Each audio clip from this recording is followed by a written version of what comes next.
Digital साथ से हम बात करेंगे मल्टीप्लिकेशन ऑफ मैट्रिसेस की और देखेंगे कि मैट्रिसेस को आपस में किस तरह से मल्टीप्लाई किया जाता है।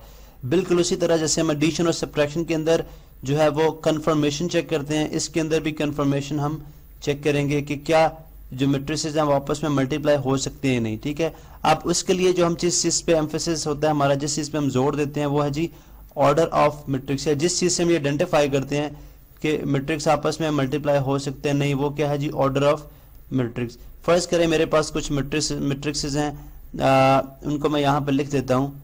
फर्ज करें जी मेरे पास मैट्रिक्सेस हैं, ए मैट्रिक्स है जो कि इक्वल है 1 2 के, ठीक है। एक बी मैट्रिक्स है जो कि इक्वल है 4 0 के। एक मेरे पास सी मैट्रिक्स है जो कि इक्वल है 2 1 -1 0 के। इसी तरह मेरे पास एक डी मैट्रिक्स है जो कि इक्वल है 0 1 2 के, ठीक है। चलिए ये मेरे पास 4 मैट्रिसेस हैं, ठीक है। अब हम देखते हैं कि इन 4 मैट्रिसेस की किन किन की मल्टीप्लिकेशन पॉसिबल है, फिर हम नेक्स्ट देखेंगे कि मल्टीप्लाई करते कैसे, ठीक है। आप देखें मल्टीप्लिकेशन को चेक करने के लिए कि क्या मल्टीप्लिकेशन पॉसिबल है या नहीं है, हम एक तरीका हमारे पास है। फर्ज करें हमारे पास एक मैट्रिक्स है ए, ठीक है, मैं जनरल बात कर रहा हूँ। एक मैट्रिक्स है ए जिसका ऑर्डर है m बाय n, जिसका ऑर्डर क्या है m बाय n। अब याद रहे कि m यहाँ पे नंबर ऑफ रोज है और n नंबर ऑफ कॉलम्स हैं। इसी तरह एक मैट्रिक्स है, चलिए डिफरेंट कलर ले लेते हैं, एक मैट्रिक्स है b, ठीक है, एक मैट्रिक्स है b, इसका ऑर्डर क्या है p बाय q, यानी इसका ऑर्डर जो है p बाय q है। अब यहाँ पे आपको याद रहे कि जो p है नंबर ऑफ रोज हैं और q नंबर ऑफ कॉलम्स हैं। अब आपने जो मल्टीप्लिकेशन का असूल है वो ये है कि अगर फर्स्ट मैट्रिक्स के नंबर ऑफ कॉलम्स, ठीक है, सेकेंड मैट्रिक्स के नंबर ऑफ रोज के साथ मैच कर जाए यानी इक्वल हो, तो वो दोनों मैट्रिसेस आपस में मल्टीप्लाई हो सकते हैं। और जब मल्टीप्लिकेशन के बाद उनका ऑर्डर आएगा, वो ऑर्डर जो होगा वो फर्स्ट मैट्रिक्स के नंबर ऑफ रोज और सेकंड मैट्रिक्स के नंबर ऑफ कॉलम्स के इक्वल होगा, यानी ये जो होगा ये रिजल्टेंट ऑर्डर होगा, ठीक है।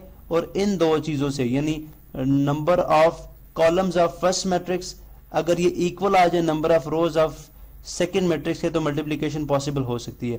अब सबसे पहले हम इनके ऑर्डर लिखते हैं, ठीक है। अब अगर हम ऑर्डर की बात करते हैं, इसका ऑर्डर क्या है जी 2 बाय 1, नॉट 2 बाय 1, ठीक है। इसी तरह इसका ऑर्डर देखें तो इसका ऑर्डर है 1 बाय 2। इसका ऑर्डर लिखें तो इसका ऑर्डर क्या है 2 बाय 2, ठीक है। इसका ऑर्डर लिखा जाए तो इसका ऑर्डर क्या है 1 बाय 3। अब आप देखिए कि हम चेक करते हैं बारी बारी, ठीक है। सबसे पहले हम देखते हैं जी कि a multiply by b, a multiply by b के अंदर हम क्या देखेंगे, सबसे पहले हम a के एक ऑर्डर लिखेंगे जो कि क्या है 2 बाय 1 है।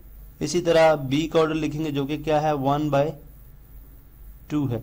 अब आप देखें इस असूल के मुताबिक number of columns of first matrix अगर इक्वल हो जाए number of rows of second matrix, तो number of columns of first matrix क्या है जी 1, ठीक है, और number of rows of second matrix क्या है 1। तो इसका मतलब है फर्स्ट मैट्रिक्स के कॉलम की तादाद सेकंड मैट्रिक्स के रोज के इक्वल है। इसका मतलब है a मल्टीप्लाई b जो है वो पॉसिबल है, a मल्टीप्लाई b जो है वो पॉसिबल है। इसी तरह अगर a मल्टीप्लाई b यहाँ पे पॉसिबल है, ठीक है, तो अभी b और c को देख लेते हैं, ठीक है। अब b multiply by c check कर लेते हैं।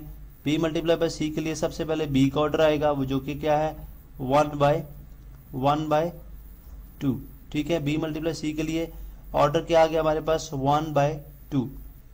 इसी तरह अगर आप c का ऑर्डर लिखें वो क्या है 2 बाय 2, ठीक है।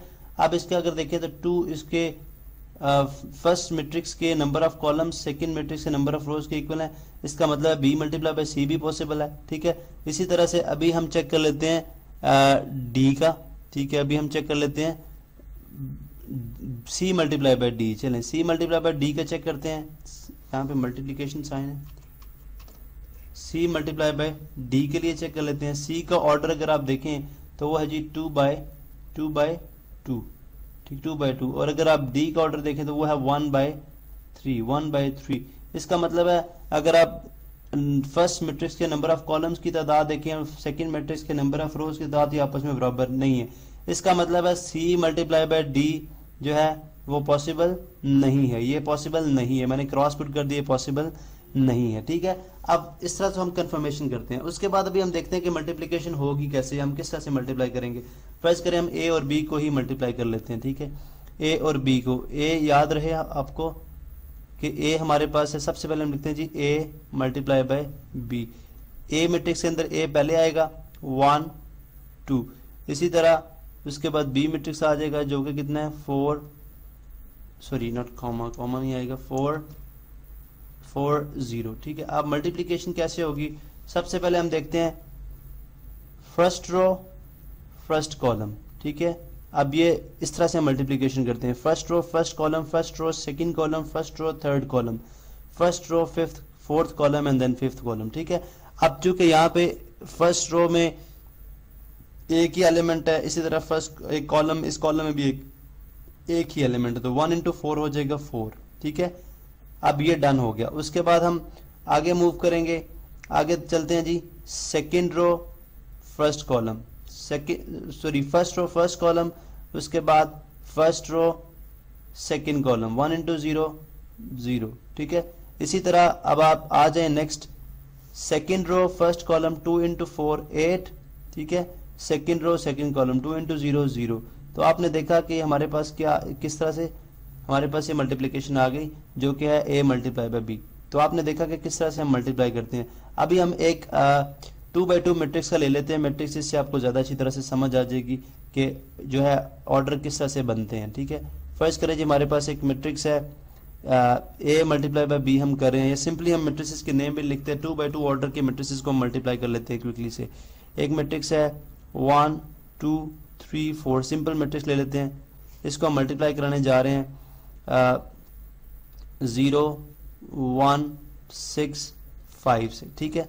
अभी हम इन दोनों को मल्टीप्लाई कराएंगे, और मल्टीप्लाई किस तरह से कराएंगे आप देखें यहाँ से, फर्स्ट रो फर्स्ट कॉलम, ठीक है, first row first column, 1 into 0 0। इसी तरह अब चूंकि फर्स्ट रो के अंदर एक से ज़्यादा एलिमेंट है तो 2 भी मल्टीप्लाई होगा आगे इसके 6 के साथ, प्लस 2 into 6 12।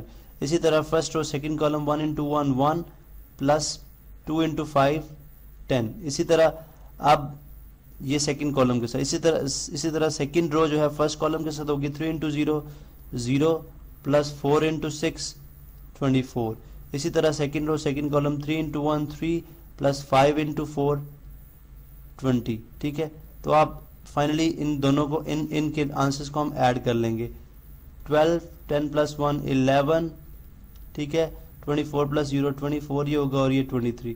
तो आपने देखा कि किस तरह से हम मल्टीप्लिकेशन करते हैं। सबसे पहले हमने जो है ऑर्डर चेक करना, कंफर्मेशन करनी होती है कि क्या मैट्रिसेस मल्टीप्लाई हो सकते हैं नहीं, उसके बाद हम इनको मल्टीप्लाई करते हैं। यहाँ पे इंपॉर्टेंट फिनोमेना जो मैंने आपको स्टार्ट में बताया था कि मल्टीप्लाई करने के बाद जो ऑर्डर है वो जो होगा वो number of rows of first matrix और number of columns of last second matrix, ठीक है। अगर आप यहाँ पे चेक करें तो यहाँ पे जब हमने मल्टीप्लिकेशन की है, ठीक है, तो फर्स्ट मैट्रिक्स का ऑर्डर देखें, अगर आप ए मल्टीप्लाई बी में 2/1 था और सेकंड का 1/2 था, लेकिन जो हमारे पास आंसर है उसका ऑर्डर क्या है 2/2, जो कि यहाँ से कंफर्म हो जाता है कि number of rows of first matrix और number of columns of last matrix.